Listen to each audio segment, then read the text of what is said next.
에베소서 5장 15절에서 21절까지 개역개정으로 함께 읽으십니다. 그런즉 너희가 어떻게 행할지를 자세히 주의하여 지혜 없는 자같이 하지 말고 오직 지혜 있는 자같이 하여 세월을 아끼라. 때가 악하니라. 그러므로 어리석은 자가 되지 말고 오직 주의 뜻이 무엇인가 이해하라. 술 취하지 말라. 이는 방탕한 것이니 오직 성령의 충만함을 받으라. 시와 찬송과 신령한 노래들로 서로 화답하며 너희 마음으로 주께 노래하며 찬송하며 범사에 우리 주 예수 그리스도의 이름으로 항상 아버지 하나님께 감사하며 그리스도를 경외함으로 피차 복종하라. 아멘. 오늘 말씀은 하나님의 지혜 안에서 살아가기입니다. 우리가 지난번에 나누었던 깨어있는 삶에 이어 하나님의 지혜 안에서 어떻게 살아갈지를 나누려고 합니다. 잠자던 그리스도인이 잠에서 깨어나 관뚜껑을 열고 나면 그리스도께서 빛을 비추어 주시겠다고 하셨습니다. 그런즉 이제 그리스도인으로서 깨어나 깨어있는 삶을 살아야 할 때입니다. 깨어있다는 것은 계시의 빛을 받고 말씀을 깨달아 생각과 마음의 변화를 받아 새 사람을 입는 삶을 말합니다. 즉 하나님을 닮아가는 삶을 사는 것입니다. 그런즉 무엇보다 그리스도의 사랑을 행해야 하고 그 다음 빛의 자녀들로서 빛 가운데 하나님과 교제하는 삶을 살아야 합니다. 빛의 열매는 계시의 빛이 임하여 우리의 성품이 변화할 때 우리 인격에 맺히는 초자연적인 열매들입니다. 모든 착함과 의로움과 진실함이 빛의 열매들입니다. 뿐만 아니라 오늘 우리가 함께 읽은 이 15절부터 21절까지의 내용은 하나님의 지혜 안에서 살아가는 방법을 말해주고 있습니다. 15절 보시겠습니다.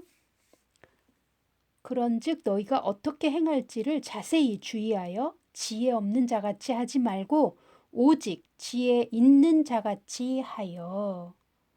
16절 세월을 아끼라. 때가 악하니라. 어리석은 자와 지혜로운 자의 차이점을 구별해 놓았습니다. 지혜 있는 자는 16절 때를 압니다. 그리고 시간을 유익하게 사용합니다. 세월을 아끼라.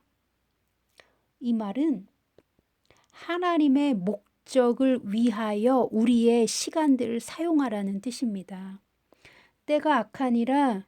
우리가 사는 시대를 분별하라는 것입니다. 이 시대는 성경에서 마지막 주자들이 하나님의 교회를 완성하는 시대입니다. 더불어서 악한 사단의 세력들이 그 어느 때보다 극렬하게 자기 정체를 드러내고 빛과 대결하려고 어둠을 드러내는 시간입니다. 그래서 때가 악합니다. 그러므로 성도들은 이 때를 분별해야 하고 우리가 어떻게 살아야 할지를 하나님의 지혜로 깨달아야 합니다. 우리가 시대를 분별하는 것도 지혜이며 어떻게 시간을 사용해야 할지 아는 것도 하나님의 지혜입니다. 패션 성경은 시간을 잘 사용하기 위해 우리가 하나님의 목적을 위해 우리의 시간을 사용해야 한다고 번역되어 있습니다. 우리의 삶의 방향성이 하나님을 향해 있다면 우리가 시간을 사용할 때도 그 하나님의 목적에 일치하는 삶으로 시간을 사용할 것입니다. 이것이 세월을 아끼는 것입니다.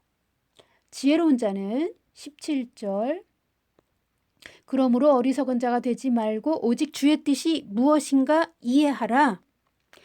지혜로운 자는 주의 뜻이 무엇인지 아는 것입니다. 깨닫는 것입니다. 하나님의 뜻을 분별하고 안다는 것입니다. 18절 술 취하지 말라. 이는 방탕한 것이니 오직 성령의 충만함을 받으라. 오직 성령으로 충만함을 받는 삶이 지혜로운 삶입니다. 여기에서 술 취하는 것과 성령의 충만함을 받는 것을 대조하여 어리석은 자의 삶과 지혜로운 자의 삶을 비교하여 설명해 놓았습니다. 성도는 술 취하지 않아야 합니다. 단순히 술을 마시지 말라는 의미가 아니라 술에 취해 사는 삶을 포함하여 술 취함과 같이 깨어있지 못하는 삶을 살아서는 안 된다는 것입니다. 술에 취하는 것은 반역하는 삶이라고 패션 성경은 말합니다. 술에 취하는 것만 반역이겠습니까?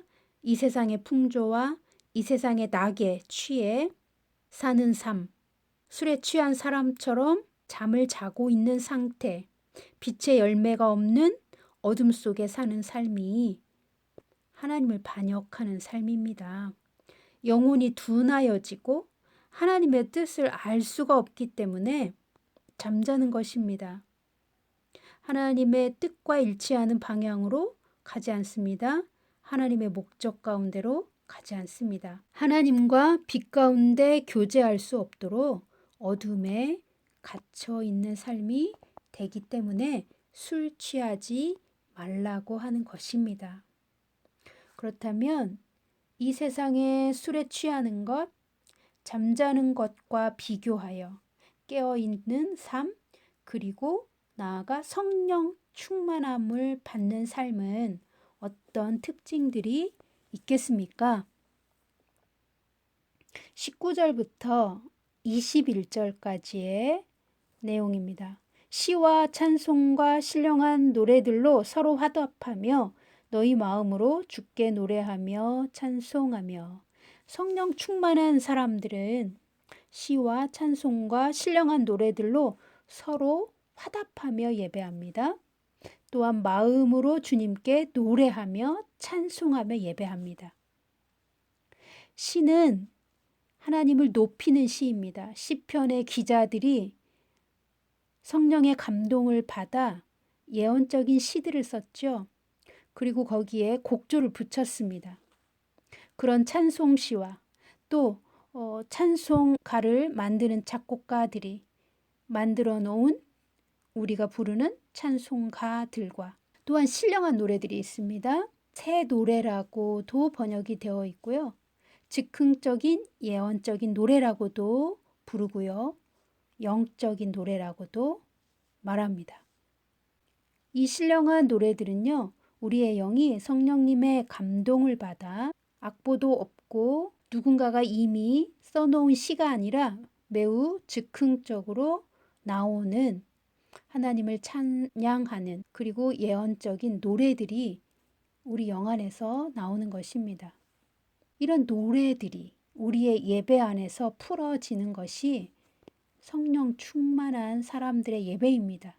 또한 우리 마음에 있는 하나님을 찬양하는 노래들로 찬송하며 또 우리 마음에 있는 하나님을 향한 우리의 믿음을 하나님의 말씀으로 선포하며 다양한 형태로 하나님께 영광 돌리는 예배가 성령 충만한 사람들이 개인의 예배, 가정 예배, 또 공예배에서 성령님의 인도하심을 따라 성령 안에서 성령의 충만함으로 하나님을 예배하는 현상들입니다. 오늘날 우리가 이 예배를 회복해야 합니다. 우리가 이렇게 예배할 때 우리는 더더욱 성령의 충만함을 받습니다. 20절 범사에 우리 주 예수 그리스도의 이름으로 항상 아버지 하나님께 감사하며.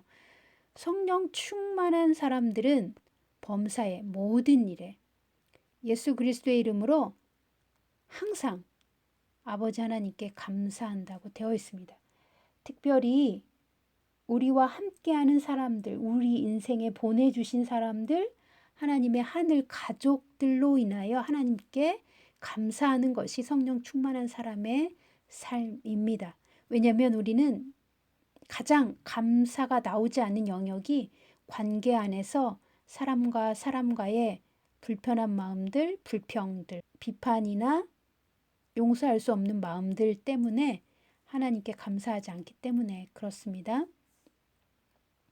그러나 반대로 성령의 충만함을 받으려면 우리가 우리에게 보낸 하나님이 보내주신 사람들, 우리와 함께하는 사람들, 그들을 위하여 하나님께 감사하는 것입니다. 그러면 우리가 성령의 충만함을 받습니다.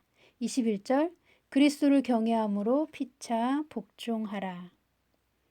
예, 하나님을 경외하는 것, 예수 그리스도를 경외하는 것은 우리가 압니다. 그런데 피차 복종하라 라는 표현이 매우 이해하기 어렵습니다.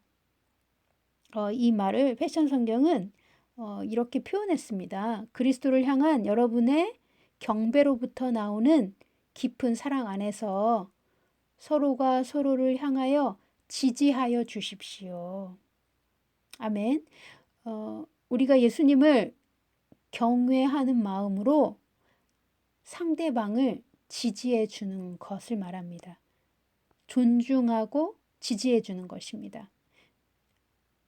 내가 예수님을 사랑하기 때문에 나의 형제를 예수 그리스도의 사랑으로 사랑하는데 그것이 어떻게 표현되어진다고요? 서로가 서로를 존중하며 지지해 주는 것입니다. 그 사람이 잘 되도록, 그 사람이 예수 안에서 더욱 성장하도록 내가 그 사람을 지원해 주고 지지해 주는 것입니다. 이것이 성령 충만한 사람의 삶의 방식들입니다. 제가 성령 충만한 사람의 특징 혹은 성령 충만함을 받기 위한 태도들을 다시 한번 제가 정리하겠습니다. 성령 충만한 사람들은요. 첫 번째로 지금 내가 왜 여기에 있고 무엇을 해야 하는지 자신을 향한 하나님의 뜻을 분명하게 알고 있습니다. 두 번째로 하나님을 향한 끊임없는 갈망으로 인하여 항상 그 마음에 예배의 마음을 가지고 있습니다. 세 번째로 마음속에 하나님을 향한 찬양과 감사가 가득 차서 그 감사와 찬양이 흘러 넘쳐서 그들의 언어에서도 하나님을 예배하는 마음이 흘러나옵니다. 네 번째로 그들은 하나님의 말씀을 먹는 것을 육신의 양식보다 더 중요하게 여깁니다. 그래서 자신의 모든 생각을 사로잡아 하나님의 말씀이 자신의 인격을 지배하도록 그 말씀에 순종합니다. 또한 다섯 번째로 환경이나 문제를 초월하여 하나님을 기뻐하며 하나님이 주시는 기쁨으로 기쁨의 노래를 주님께 드립니다. 여섯 번째로 성경 말씀으로 서로가 서로를 만날 때마다 지속적으로 말씀으로 권면해주고 말씀으로 축복해주며 서로를 지지합니다. 일곱 번째, 시와 찬양과 신령한 노래들로 하나님을 찬송합니다. 여덟 번째, 우리와 함께하는 성도들로 인하여 아버지 하나님께 항상 감사드립니다. 나와 함께하는 사람들을 감사의 조건으로 하나님께 기도한다는 것입니다. 아홉 번째, 예수님을 사랑하고 경배하는 마음으로 서로를 지지하여 줍니다. 서로를 세워 줍니다. 나를 통하여 저 사람이 더 잘 되도록 기여합니다. 헌신합니다. 이것이 성령 충만한 사람들의 삶의 태도이고 성령 충만함을 받기 위한 태도이기도 합니다. 또한 이 사람들은 열 번째로 모든 순간에 하나님과 하나님의 말씀, 예수 그리스도의 보혈을 증언합니다. 오늘 나눈 에베소서 5장 15절에서 21절까지 하나님의 지혜 안에서 살아가는 방법은 때를 분별하고 우리의 시간을 하나님의 목적을 위해 사용하며 자신을 향한 하나님의 뜻이 무엇인지 깨닫는 것입니다. 그리고 오직 성령의 충만함을 받는 삶이 하나님의 지혜 안에서 살아가는 삶입니다. 우리 모두 하나님의 지혜 안에서 성령 충만한 삶이 되시기를 예수님의 이름으로 축복합니다.